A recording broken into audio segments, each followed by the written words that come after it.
Magandang araw mga kaibigan at sa pagkakataong ito may tampok po akong video sa inyo. Dito tayo sa punto por punto review kung saan may isang pumasok sa aming live nagpapakilalang Katoliko. Pero ang mga tanong niya ay salungat sa Katoliko. Actually, hindi ako naniniwalang Katoliko ito.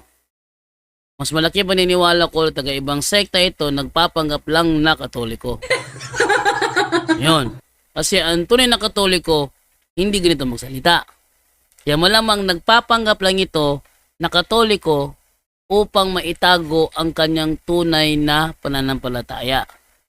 Kumbaga, wala tayong dahilan para tirahin siya, wala tayong dahilan para ibaliktad sa kanyang sitwasyon, kaya niya tinatago ang kanyang tunay na relihiyon.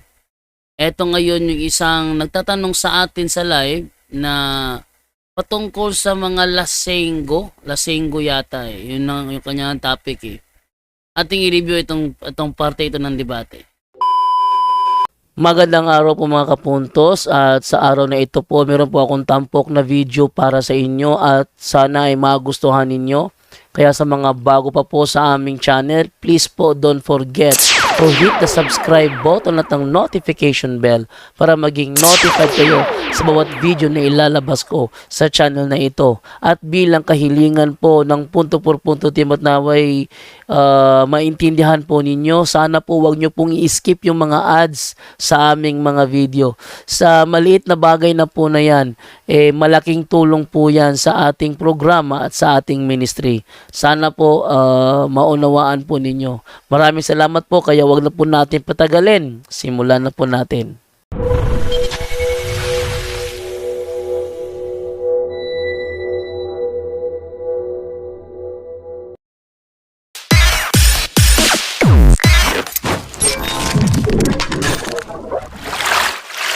Pero ako dismayado din ako sa sa dismayado din ako sa mga sikta. yun na nga bro, ang kakuluhin ko lang Dismayado ako sa turo ng dismayado ako sa relihiyon ko kasi Katoliko ako. Yun na nga, ano nga yung dinidismaya mo sa reliyon mo? Yung dating Katoliko ka, para malaman natin.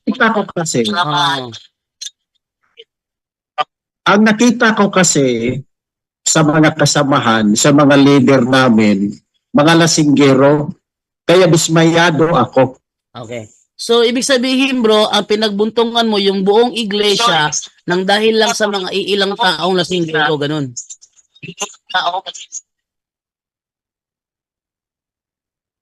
Siguro, Sir Jando, tatawag ako ulit at ibigay ko sa iyo yung topic na gusto ko. Hindi mo, sagutin mo yung bro kasi parang pinapalabas mo kasi ganito. Dahil nag-traitor si Judas, iniisip mo na lahat ng apostol traitor rin. Parang ganun ba?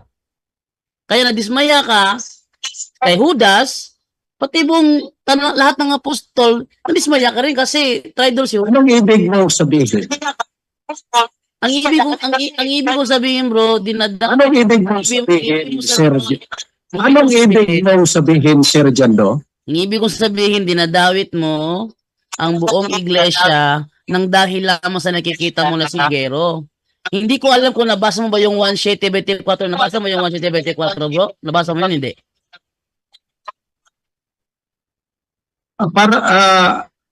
Hindi kita masyadong maintindihan kasi putol-putol yung ano mo. Bro, ang tanong ko ba, yung 1:7:24 nabasa mo na ba yun o hindi?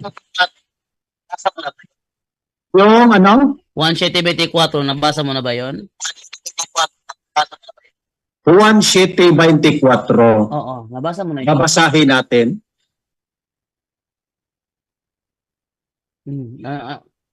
Nababasa ko na ba yun?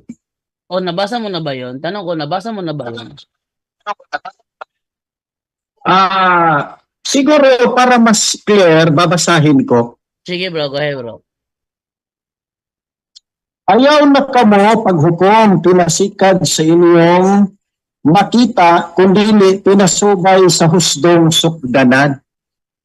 Okay. Unsay buot nimong ipasabot sa dili makita nga paghukom? Okay. Sa Tagalog niyan, huwag kayong humatol batay sa inyong nakikita. Kundi humatol kayo batay sa matuwid na pamantayan. Ibig sabihin niyan bro, kung hahatulan mo ang Katoliko, hindi sa nakikita mo na may lasinggero, kundi sa matuwid na pamantayan. At ang matuwid na pamantayan, na kung saan mo kami hahatulan sa aming opisyal na turo. Pero wala kasi ako naalala na meron kaming opisyal na turo na maglasing tayo. Hindi mo pwedeng gamitin sa amin ng mga lasinggero para hatulan mo ang buong iglesia na dismayado ka. Kasi alam mo bro, nung ako'y simula pa bro, nung ako'y bata, naging sabadista ako, nagbalik sa Katoliko, kailanman hindi ko naranasan na maging lasinggo. Ibig sabihin ba, dinadamay mo ko? Oh. Yung buong pamilya namin, Ano nga namin, bro. Pwede ba kitang matanong? Teka muna. Yung buong pamilya namin, bro, kapag kami merong mga party o family party, wala kang makikitang ni isa mang alak sa lamesa. Ibig sabihin ba, pati kami damay sa pagkadismaya mo? Kaya pwede ba kitang matanong? Okay, go ahead. Okay. Ikaw ba ay lasinggero din? Sinabi ko na nga, bago ko lang nga sinabi, yung buong pamilya namin, bro, walang ni isa mang lasinggero. Kung meron kaming family party, yung party lang namin na makikita mo na walang alak sa lamesa. Buong angka namin, bro, walang lasinggero. Ibig sabihin ba, idadamay mo ko sa pagkadismaya mo?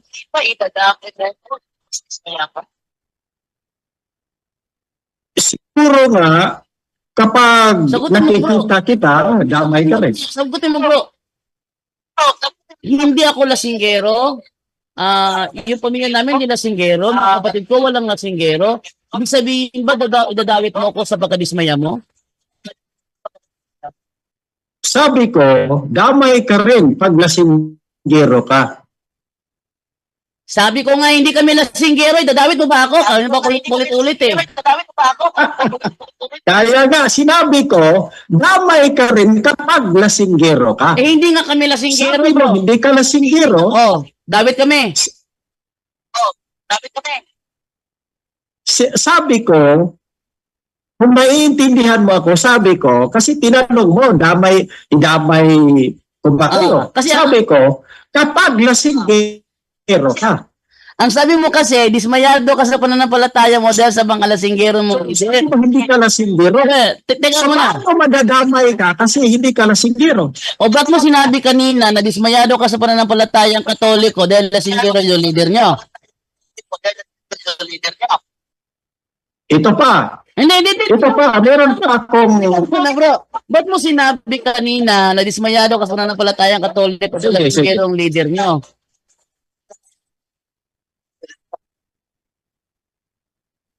Bro, eto nga sabi ko, Yes. ba't mo sinabi kanina na dismayado ka sa pananampalatayang Katoliko nang dahil lamang sa nakikita mo mga lasinggero?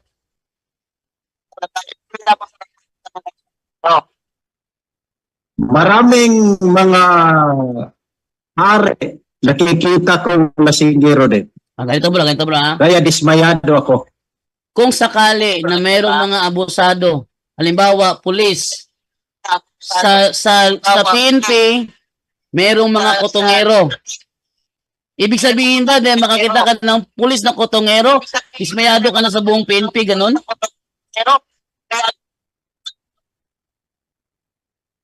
Hindi mo nga na-gets yung sinabi ko. Nagigets ko bro kasi dinadamay mo yung iba. Yung illustration mo, alam ko.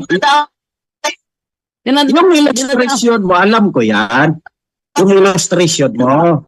Naman idadamay natin yung hindi gumawa ng kasalanan. Ibig sabihin Ang ba? sinabi ko, dismayado ako. Bro, ito na lang bro. Ito na bro, magkalinawan tayo.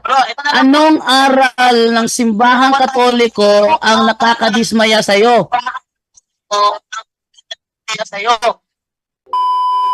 Oops, hold muna tayo, no? Ito yung video kung saan nahihirapan siyang sumagot. Kasi, pakunwari tong Katoliko eh. Kunwari to, hindi Katoliko tong taong ito. Dinadamay niya ang buong pananampalataya. Dismayado siya sa buong pananampalataya dahil lamang sa iilang leader na sabi niya is lasinggero. Yan ha. So ito isang panawagan doon sa mga lasinggero na leader natin dahil sa inyo nasisira ang imahe ng simbahan. Pero ang issue dito, dinadawit niya kasi ang kabuuan. Kaya ang sabi ko sa kanya ay itong ganitong uri ng nitong uri ng pangatwiran is itong uri ng ng fallacy. Ano kayang tawag sa ganitong uri ng fallacy na kasalanan ng iilan, dinadawit ang kabuuan. Oh. Ang tawag dito is, tingnan natin kung anong uri ng fallacy ito, ha? Ito ay fallacy of composition. Oh, fallacy of composition tawag dito, ganito. Ang fallacy of composition involves assuming that parts or members of a whole will have the same properties as the whole. So, dismayado siya sa pananampalatayang Katoliko dahil lang sa iilang mga leader na sinasabi niya lasinggero.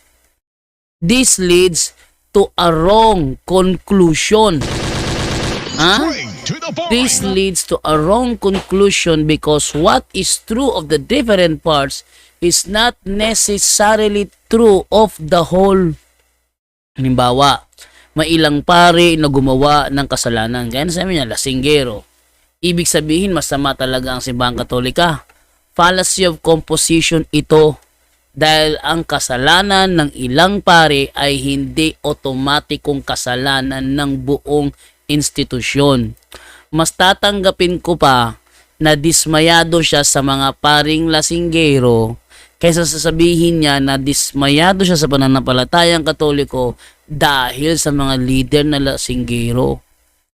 Yan ang malaking kalokohan. Ito, sinabi ko sa kanya, pag nakakita ka ba ng pulis na kotongero, madidismaya ka na ba sa buong PNP?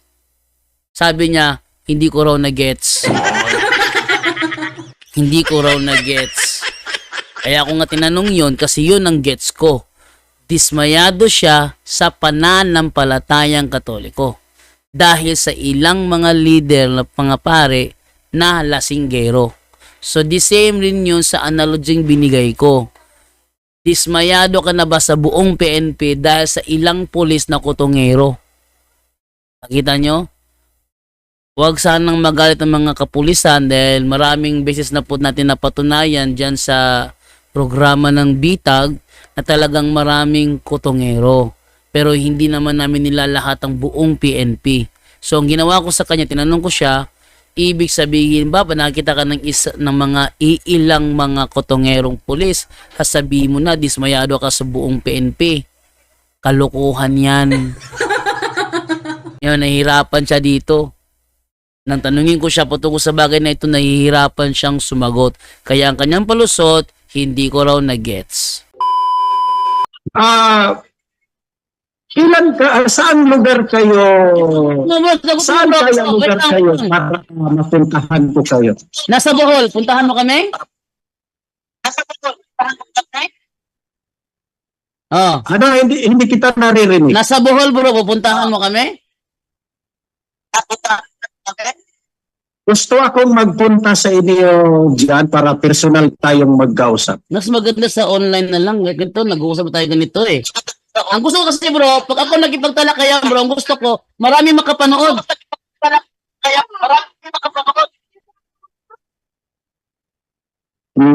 Ano? Yun So yan lang ang masasabi ko, dismayado ako. Hindi bro, wag tayong maglokohan dito kasi ang pagkakaalam ko, gusto mong tawagan kita para makatikim ako sa'yo. Dahil sabi mo kasi, mga pinapatulang ko lang mga pipitsuging sa balista. Kaya gusto mo patulan di kita. Kaya ngayon pinapatulan na kita online live. Pinapatulan na kita online live. Ilabas mo na yung hinaing mo.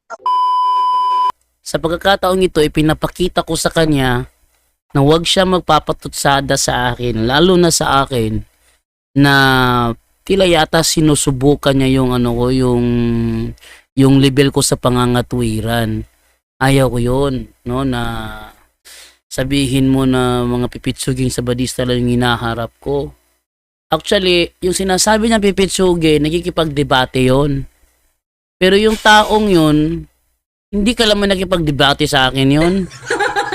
Walang record yon na nakipagdebate sa akin yung taong yun. Kaya kung ikukumpara niya ang sarili niya sa mga nakadebate ko sa badista, mas pipitsugin siya. Tanda niya, mas pipitsugin siya. Gusto niya raw kung masubukan, personal, pwede naman personal. Pero habang nasa live siya, doon na lang muna sa live. Hindi yung puputulin yung talakayan sa live para lang kunwari susugurin ako, di naman kayang gawin. Mamaya na yung sugod-sugod. Actually, pagkatapos ng talakayang ito, wala akong natandaan na sumugod yan dito. Sabihin niya na gusto niya kung makausap ng personal, pwede naman yun. Pero wag mong gawin during sa live. Kung gusto mo, dumalaw sa lugar namin, dumalaw ka after the live. Ang nangyari, hanggang ngayon, walang dumalaw sa akin. Lalo na yun. Kasi gusto niya ako makausap ng harapan. Ayan po. So, abangan po ninyo ang karugtong nitong ating episode na ito, kung saan hindi lang lasinggero ang kanyang kinadidismaya simbahang Katoliko, kundi pati na rin sa sign of the cross. Dismayado rin siya. At tatalakayan natin ano ba ang dahilan ba siya dismayado sa sign of the cross sa simbahang Katoliko. Abangan nyo po yan sa susunod na labas itong ating programang punto por punto review. Mamaya po yan, mga alas 5. Abangan nyo po.